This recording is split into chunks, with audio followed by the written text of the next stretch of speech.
The What to Next podcast helps you build a TBR of future favorite books. In each episode, Lori and Maine interviews authors and book influencers to recommend books they loved for you to pick up today. If you're an avid reader, always looking for your next great read, then the show. Hi, Laura. Welcome to What to Next podcast. Thank you so much for having me. So happy to have you here. Tell us a little bit about yourself. So I am an author and journalist. I live in East London. And Wild Things is my third novel, but it's my first novel to come out in the US, so it's all really exciting.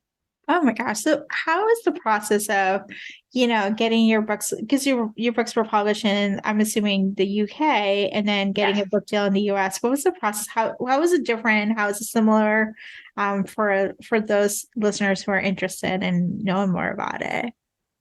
It was actually quite a similar process. My first book, I got a 2-book publishing deal for in the UK, and that one went to auction. And then I got a 2-book publishing deal with Wild Things, and that one went to auction.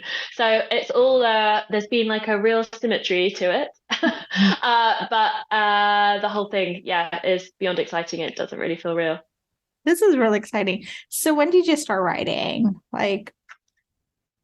So I've always written, which is a very boring standard answer, but it's the truth. But I didn't really consider that I could write fiction as a career until a few years ago. I was working as a journalist at the Guardian newspaper full time. And I had like a little idea in my head for a novel, and I wrote about 1,000 words of it, and then I tinkered with that 1,000 words for months, which is very common, I think, for me anyway. I got like the perfect first chapter, and then nothing else. And then I entered Penguin Random House do a scheme in the UK called Right Now for people who are in underrepresented or marginalized communities in publishing. And I thought, oh, well, what harm can it do to enter these words? And then the rest is history. So I have always written, but my writing fiction career has been somewhat short in sort of the past 5 years. And all seems to have happened very quickly and taken me by surprise, which is wonderful. That is very exciting, and I love the journey. Love that even though it took quickly, like there was still the hesitancy of writing that perfect first chapter, and then realizing how can I write a whole full novel? Yeah, totally terrifying. Oh my gosh! All right, let's talk about Wild Things. What is the elevator pitch? Okay, Wild Things is about a group of queer friends and their straight benefactor deciding to move out of London into a big house in the countryside, which they dub the queer commune. But it's really about being in love with your best friend and the relentless humiliation of having a crush. Okay, you just talked a dream. I live in a big city. I live in New York for 14 years, and it took me a while. I had to transition out of New York to move to Chicago, which is another city, but it was the pandemic, so it was like my own small town romance. And I finally settled in Florida, and we're still looking for that. But the idea is every so often you live in the big city, you just want to escape to a commune with your friends. Tell me about it.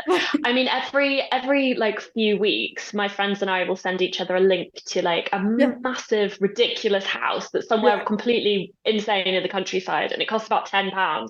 And we're like, why don't we just move here? We can live off the land, blah blah blah blah blah. But we persist with London. Yeah, you persist with the big life, but I think it's you're selling the dream of have this escape the city, go to a ramshackle house, build it up, do DIY, Totally. Oh my gosh. Great. And then I live with your crush, what else can you ask? Exactly. It's perfect. It's all anyone wants. It is all everyone wants. Everyone just wants to do that. So what was the process? Did you read romance beforehand, or like was it something you're like really something like when I'm writing fiction, I would like to have a rom-com, What kind of yeah. Yeah. So I love reading rom-coms. I'm a real rom-com fan. When I started writing rom-coms, I was really just writing what I wanted to read. Mhm. Um, and I really wanted to read funny, light, like uplifting novels about queer people Yeah. where queerness wasn't the central plot. Yeah. It wasn't necessarily incidental to the plot, but it wasn't the plot. And that these stories just came spilling out of me. Um, so my first two novels are exactly that. And then Wild Things I actually wrote surprisingly quickly once I had the idea. Everything sort of was fully formed. I knew I wanted to write about what it's like to be in love with a friend, and I knew I wanted to write about the feeling of having a crush, which is just so fun and such torture.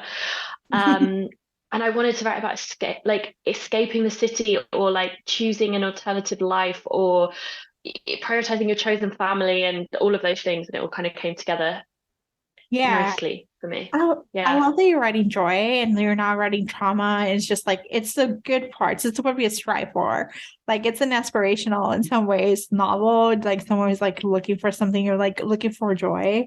Will have that idea, totally. like, that escape that's possible, having that found family, that allows you, that accepts you just as who you are without any questions. Exactly that. Like I really want every character that I write, I always want for them to experience joy and know that they deserve love and happiness, and surround them with those things. I think it such makes for such a pleasurable reading experience. So exciting. So what are you working next? So you have a two-book deal. So I'm assuming you have like another book coming up, in I do have another book that I'm working on at the moment, which I'm really excited about.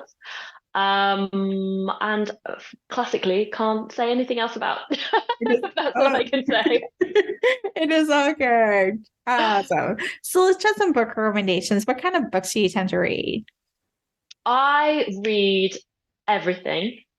When I'm writing, I tend not to read within the genre because I find myself being like, hey, I've just had a great idea, and then I realize it's something that I've just read. So when I'm writing, I actually tend to read something like wildly different, like crime or thrillers or whatever it is, which I really enjoy. I'm obsessed with.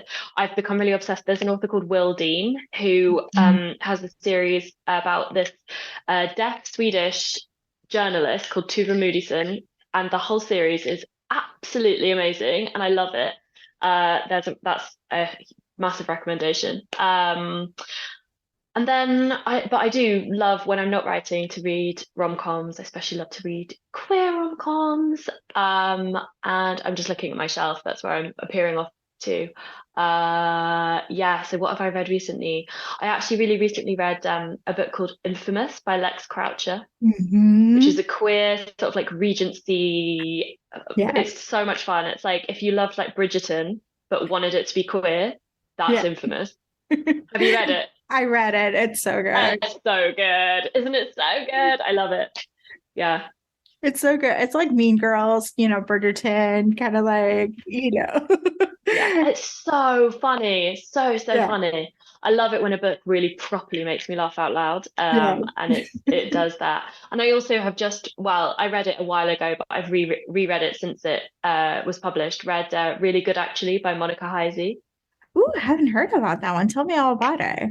So that is a book about a woman who gets divorced when she's very young, when she's 28, and her sort of journey through that. And it is so funny and sharp and well observed and well executed. And Monica's she writes for TV primarily, like she worked on Schitt's Creek and various other bits. It's perfect. It's pitch perfect. I loved that.